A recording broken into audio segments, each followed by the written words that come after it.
Oh, yes, good afternoon. Today is May the 18th, Tuesday, and today we're talking a little bit about the Cold War, particularly in Europe. Hopefully you enjoyed our visit with Puyi. Final visit. Think about it. We've taken that guy from his infancy to, when he finished. But yeah, and so let's finish this or get to this. We still have our exam a week from today. And so here we are.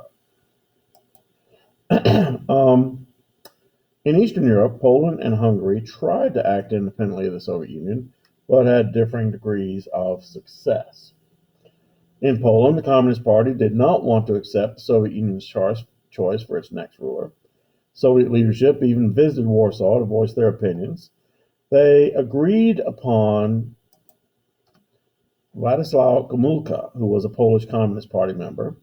He began to reverse the collectivization of farming in Poland, which, if you're not familiar with that collectivization, it simply means a collective farm is a farm that is owned by the state. And all of the farmers there work for the state. And instead of, benefiting from what they would normally make on a farm, that being the sale of all the crop, they are paid a salary. It's not as lucrative, obviously. He also began to mend fences with the Roman Catholic Church. Note the fact that Poland has the largest population of Catholics in Eastern Europe. The official religion of communism, on the other hand, is atheism. And so, yeah, communism and Roman Catholic Church did a lot of this.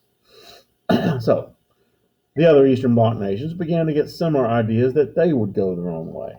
Hungary's actions in sympathy for the Poles resulted in violence. A new government was installed in Hungary under Imre Nagy. Nagy wanted greater independence for Hungary. He wanted Soviet troops withdrawn and a neutral Hungary and the withdrawal of Hungary from the Warsaw Pact. And the Soviet Union said no, no, no, and invaded Hungary in November 1956 with tanks and soldiers and deposed Nagy, who was later executed, and installed one of their puppets, Janos Kadar, as premier. Now, much of this action was going on while the rest of the world, including the United States, was preoccupied with the crisis in the Suez Canal. The United States, even though they were preoccupied, were discredited for its inaction during the unsuccessful Hungarian uprising. So then, for 25 years after 1956, Eastern Bloc nations would be allowed no independent movement outside the Soviet ring of authority. The next great peace summit was to be the Paris Peace Conference of 1960. It was a failure. There were always many bones of contention between the Soviets and the West. One thing was something called the U-2 plane. Now, I'm sure you say U-2, that's a rock group, isn't it? Well, yes, but the U-2 got its name from a spy plane. The United States had developed this spy plane called the U-2 in the 50s, and before satellites, it was the best thing going. I mean, it was long and black, and it flew very, very, very fast, and flew very, very, very high. And the United States would fly it over the Soviet Union and take pictures. And it was, like I said, flew so high and so fast, the Soviet Union couldn't shoot it down. And the Soviet Union would protest that this plane was flying over, and the United States would say, "What plane?"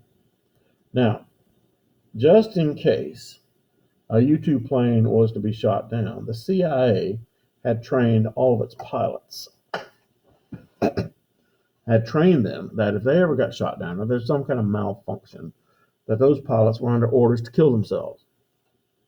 And that way, the U.S. could go, "Oh, must be a rogue."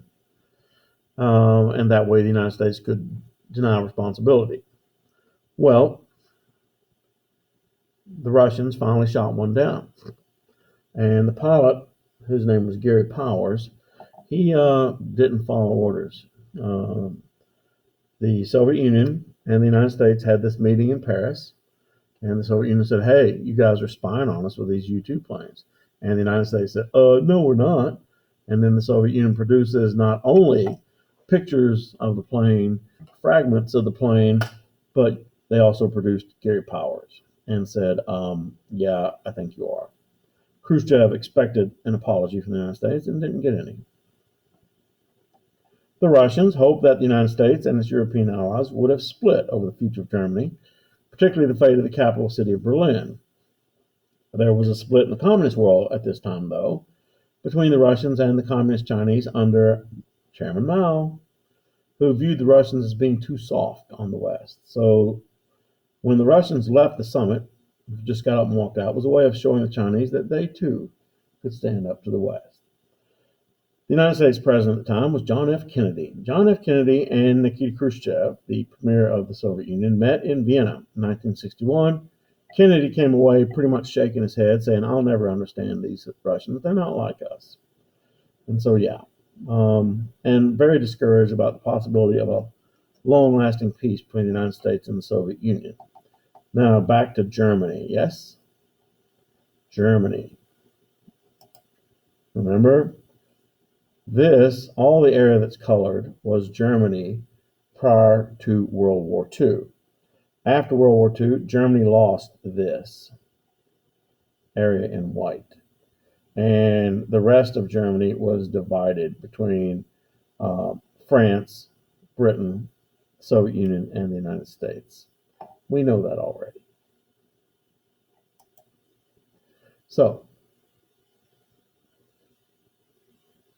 since the separation of Germany, many East Germans had escaped communist East Germany via Berlin by simply hopping the subway train and not returning to East Berlin and taking a flight to the more free and more profitable West Germany. That was an embarrassment to the Soviets and to the East German government. And so I need to stop and show you a picture. Yes, pause. And we are back. Very good. So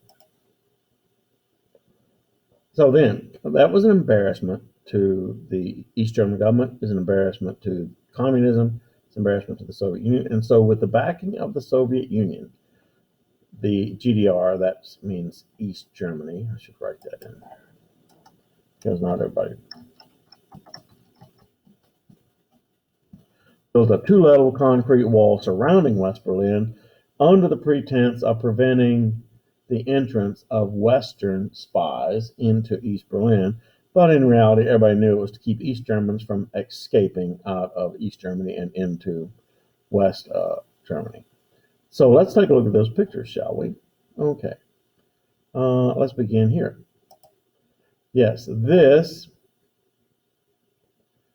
structure is the Brandenburg Gate. It is in Berlin. It is the most famous standing. It is the most famous standing piece of architecture in Berlin. It is where, during the reign of Frederick the Great of Prussia, the victorious armies would march through. And also, as you see, it has a wall in front of it. This is one part of that wall. And I took this picture myself, 1989, when I was there. And I mean, even then, in 1989, there were machine gun turrets in towers above the wall that kept an eye on us as we approached the wall. So yeah, pretty cool.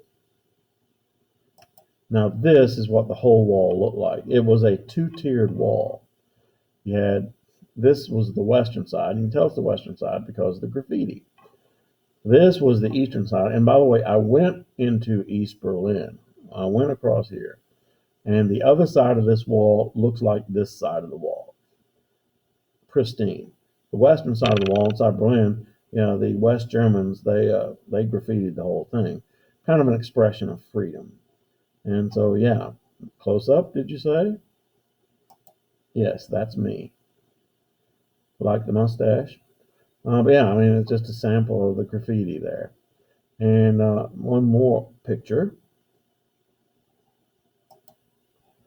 This also, the wall came down in November of 1989. It was the same year I visited there. Coincidence? I think not. But yeah, and this is a chunk of the Berlin Wall. Now, your job if you choose to accept it, is to tell me where this piece of wall is standing right now. Jeopardy. Da, da, da, da, da, da. 30 seconds go by. Here's your clue right there.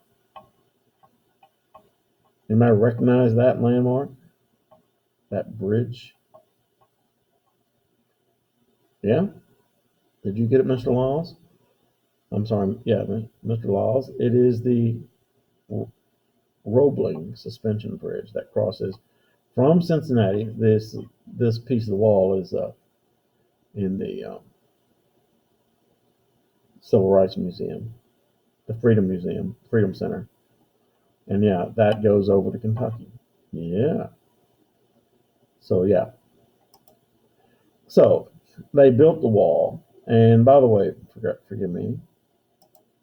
This area here is called no man's land.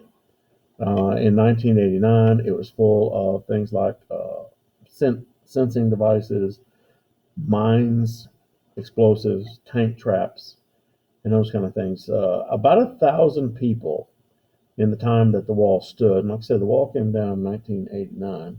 About 1,000 people lost their lives trying to cross this barrier. You know, quite interesting.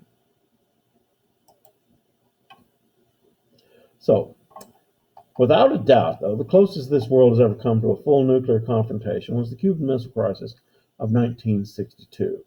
Sitting only 90 miles south of Key West, Florida, the Soviet Union had a major ally and friend in the government of Fidel Castro of Cuba.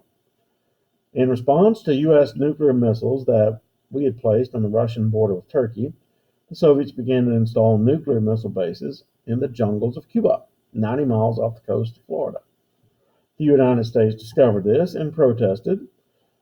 And in response, the United States didn't want to trigger a war with the Soviet Union, although it came very close. The United States placed a naval blockade all around Cuba for the purpose of stopping any further placement of missiles or supplying missile bases or anything like that in Cuba. For days, the world literally teetered on the edge of its first nuclear war, but eventually the Soviets backed out. The results of the Cuban Missile Crisis, though, were far-reaching. It made Khrushchev look bad because he backed down. Yeah.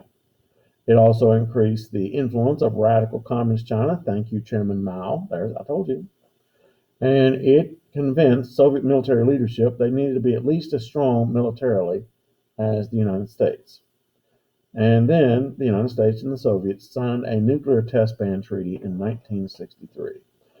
Khrushchev resigned and was replaced by Alexei Kosygin, and Leonid Brezhnev, who, of the two, Brezhnev became the dominant. And we're going to stop there, and we're going to pick up tomorrow. Okay?